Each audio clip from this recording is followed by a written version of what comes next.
Now, before lockdown stopped going into schools, of course, Lisa loved to get out and about. Lisa's Little Uns was the part of the show where children from local primary schools told her all about a person, a place or an object, and we had to guess what on earth they were talking about. And she loved it because kids can say the funniest things. They can be so super chatty and they can say things that you least expect. The chattier and more random they were, the better. And she just loved it. What's your name and how old are you? I'm 5 years old and my name's Molly. Tell me something about you. Tell me something that you like doing. Well, I like dressing up as Snow White and I like making up my own superhero character and I haven't figured out a name for it yet, but I made my own weapon and it's made out of straws and some pieces of paper, and I just pretend there's lasers and some bullets loaded. That is amazing, Molly. I want to come and play superheroes with you. We love Little Uns, and Lisa did as well. And as I say, just listening to children, they can say the strangest things, can't they? Never a dull moment, as they say. One of the schools that she visited more than once was her old primary school in Lanchester, where Jane Davis is the head teacher, and she joins me now. Hello, Jane. Hello there. It's lovely to speak to you. And I know that you and the school had a lovely relationship with Lisa, and she really enjoyed coming to see you lot and coming back with all of the audio saying, you know, this is going to make a brilliant bit of radio. Yeah. And she really enjoyed coming along to see you. Oh, yes. I think we had a super relationship over the last few years. I mean, she's been to the school a lot. I think she enjoyed having that contact because obviously it's the school she came to as a child. She first got in touch sort of when we did some work for Edu Footy Aid and raising awareness of mental health issues in mind. And she spoke with one of my colleagues. And I suppose I think the relationship evolved from that. We came in, my colleague Mark Bailey had a long talk on International Men's Day when they talked about mental health problems.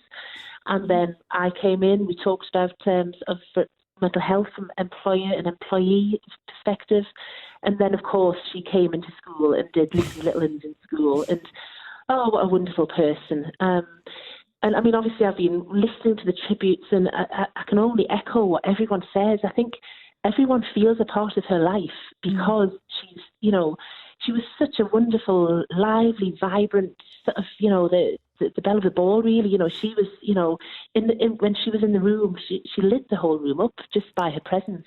And the children adored her. Oh, you can tell, can't you, when you listen to the audio, when you listen to the recordings. They had a laugh. They were both sort of giggling away, whether it be Lisa or the children. And the children loved being part of the show, didn't they?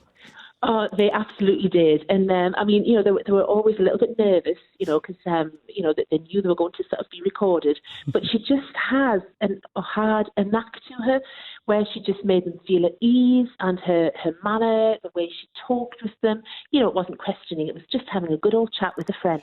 That's how it felt. And she just got the best out of the children. That's what it's about, isn't it? She put them at ease, and you could tell that came across. Yeah. And I know this morning that the parents and the wider school community, they've been reacting to the news as well. They have, yes. I mean, she came here as a child, so some of our parents obviously came to school with her. We put our tribute to her on our school Twitter feed yesterday because, you know, she was here so much, really. And, you know, she's interviewed myself over the past 18 months during the pandemic about schools and school issues. So, you know, they feel like she's a part of their lives as well. And there's been some lovely comments on Twitter, but I think just the general consensus is just how tragic it is, how sorry everybody is for her wonderful family and friends and colleagues that must just have a massive hole left in their lives.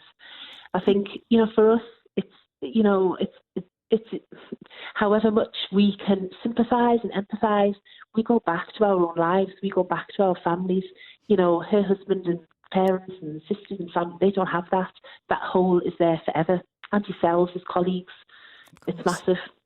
Well, I know that there's so many tributes coming in and people talking about how Lisa sort of touched their lives, really. But within the school community, you're thinking of paying a tribute in your own way as well.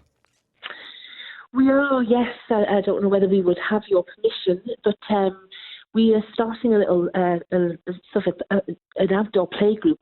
We had called it Muddy Wellies, where sort of those preschoolers who haven't yet joined our nursery are going to come in and enjoy an outdoor session in the forest area. And one of our TAs, she emailed me yesterday because our staff have been quite distressed by the news. And she said, Jane, wouldn't it be lovely if we renamed our Muddy Wellies and they could be called the Little Uns? So, that's so lovely. I don't know whether we'd have your permission, but we'll just, that's what we would like to do. And, sort of being here as a child, sort of we feel that she's, played a big part of our school in the last few years. So we would like to do something to honour her memory. Oh, well, Jane, that's really lovely. And I think, she enjoyed it. She revelled in coming out and speaking to you guys. There's a history there with, of course, being at the school. She's got friends who've got children at the school and all of that. So that's right. Wonderful. It's great to speak to you. Thank you very much for getting in touch with us. And I would just like to say, a life that touches others, it goes on forever. Certainly does. Thank you very much. Thank you. Bye-bye. Bye. Oh, isn't that lovely? So many lovely tributes have been coming in. You start your message with BBC, you send it to 81333.